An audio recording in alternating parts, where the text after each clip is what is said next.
The encounter with Theo lingered in Eloise's mind far longer than she cared to admit.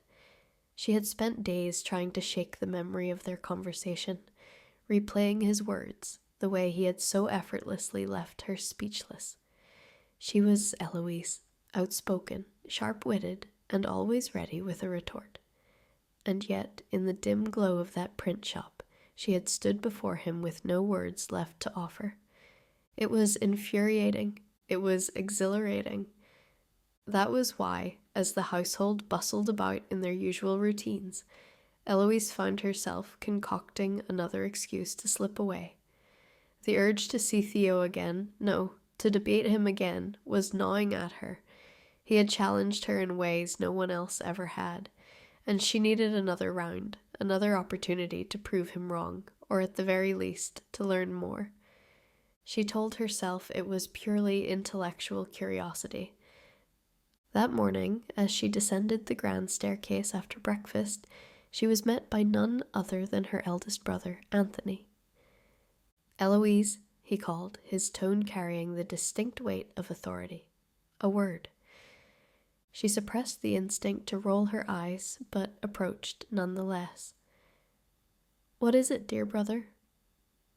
Anthony studied her carefully. "I know you snuck out the other night." Her heart skipped, but she masked it with an unimpressed scoff. "Whatever gave you that idea?" "Perhaps the way you yawned through breakfast, or how you nearly knocked over Mother's tea tray," he mused, folding his arms. "Or perhaps it was simply because I know you."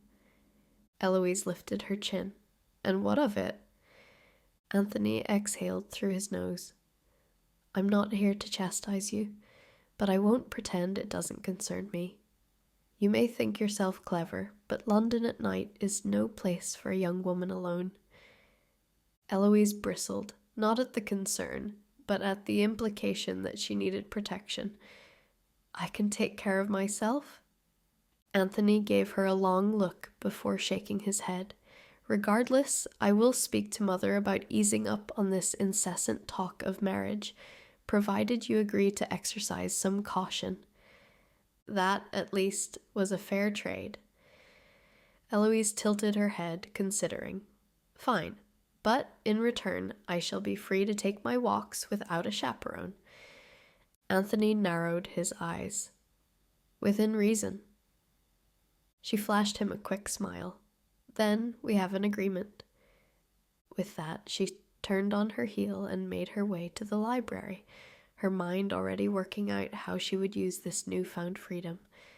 That night, under the guise of fresh air and solitude, she stepped out once more, which, in hindsight, was entirely contradictory to the agreement she had made with Anthony that very morning.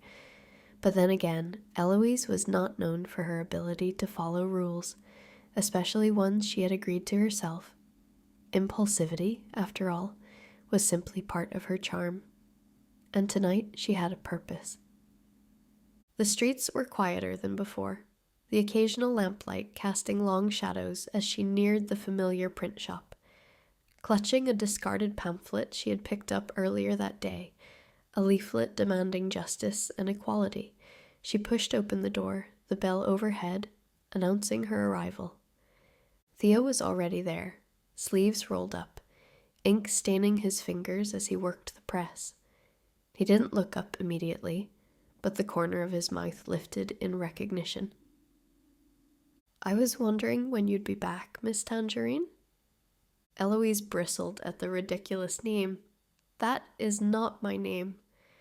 He finally looked up, an amused glint in his deep brown eyes. "Ah, so you've decided to be honest this time?" She hesitated, but only for a moment. Not necessarily. Theo chuckled, wiping his hands on a rag before leaning against the work table. "And what brings you back to my humble shop this time? More wedding announcements?" She ignored his teasing and placed the pamphlet on the table between them. "I found this today. It looks like something you might have had a hand in." Theo glanced at the paper, then at her. "And if I did?" Eloise crossed her arms. "Then I want to know why." He studied her for a moment, then picked up the pamphlet, turning it over in his hands. Because words matter. Because people deserve to be heard. Because change will never happen if no one dares to speak up. Eloise felt a shiver race up her spine. There was something in the way he spoke, so sure, so unshaken, that made her feel as though she was standing on the edge of something dangerous and thrilling all at once. She scoffed, folding her arms. You speak of words as if they hold as much power as swords. Theo tilted his head slightly, studying her. Don't they? A single word can bring down a reputation, shift public opinion, start wars, or end them. Your beloved Lady Whistledown has proven that well enough. Eloise's lips parted in protest, but she had no immediate retort. He had a point, one she hadn't quite considered in such stark terms. Theo smirked. You're thinking about it, aren't you? She lifted her chin. I am simply forming a well-structured rebuttal. Take your time, Miss Tangerine. I rather enjoy watching you try. Eloise exhaled sharply, snatching the pamphlet from the table. You are absolutely insufferable. And yet, here you are, again.